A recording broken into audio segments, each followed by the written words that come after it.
Hey everyone, in this lecture we're going to go over how to sign up for hosting. We're going to be using HostGator.com, which is my favorite hosting service and I found to be the most reliable after trying several before. What we're going to do is go to HostGator.com, and then after we get there we'll go to Get Started Now. Next we'll go to Choose a Plan, and then it will scroll us down to 3 different plan types: a hatchling plan, a baby plan, and a business plan. And they say all now 30% off, but that's only if you buy the plan for 3 years. So I don't know if we're going to necessarily be able to get 30% off, but I will help you get a discount. The hatchling plan only offers a single domain name, which is a very big difference from the baby plan's unlimited domain names for only about $2 more a month. The business plan is about $3.50 more a month, but all you get from it is a toll-free number, which isn't really valuable for a small business that probably already has their own phone number and they don't really need this. So if you're like me, when I started, I added multiple domain names. I had multiple websites I wanted to make, and I began making websites for clients and family and friends and all different people just to get more and more practice. And a baby plan was perfect for what I had. I assume that most of you, unless you're 100% sure that you only need one domain name, are going to want to go with a baby plan. And after we figure out which plan we want, we'll go to Sign Up Now. And in this section, we're going to have to enter your domain name. You can also say, I already own this domain name if you happen to already own it, but I'm going to assume that we don't have one yet. And here we'll just put something random like website123.com, and this is taken already because it says unavailable, but it prompts you to look at other domain names that are available. And as you can see, this domain name with a .com is taken, the .org is taken, and the .net is taken. These things right here are called extensions, these .com, .net, .org, and they all happen to be considered top-level extensions. Top-level extensions also include extensions like .edu, .gov, and many more. But these are the most common ones that you hear. So we're going to pick a website domain name that's probably available and just add some more numbers there. And once it refreshes, we see that it is available and it says add it as the primary. Now that's somewhat important because the primary domain name is going to be the domain name that you see when you sign in many times, or that you see when you look at your account. It will be the name that your account is under for when you do access your account name. Now before we go on, I wanted to go over what makes a good domain name. A good domain name is usually a shorter name that's easier to remember. It may also be directly related to your business and what you're trying to sell.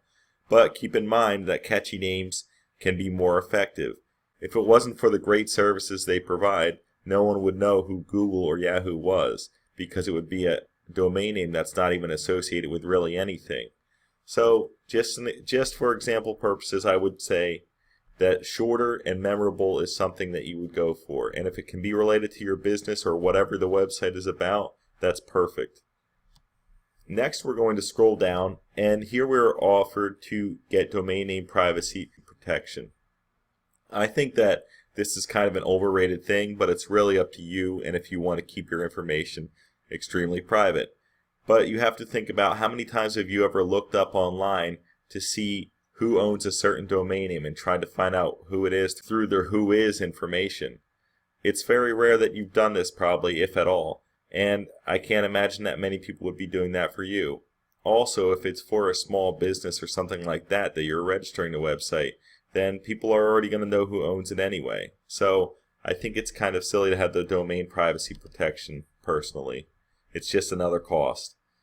Next, we'll see the package. We're going to keep it as baby, as we talked about earlier. And here it offers numerous plans, from 1 month plan just to get started all the way up to 3 years of a plan. And you will see that the rates are lower per month with a 3-year plan. However, that's a long commitment to make if you're not entirely sure if making this type of website is what's for you. Another thing to think about is that's a lot of upfront costs. So you're looking at 36 times $8 a month, and that will be an extraordinary amount of money to start compared to just 1 cent that we can start with a coupon code for 1 month. So I highly recommend that you use something between 1 month and a year just to get started. And I have coupons for each of these things. I can get the first month down to just 1 cent just to try it out for the first month. And with this coupon, it allows you to also have a 45-day refund period that we'll discuss at the bottom. And it gives you a lot of flexibility. You can really find out if it's for you or not and not be committed to something long term and be stuck into a contract.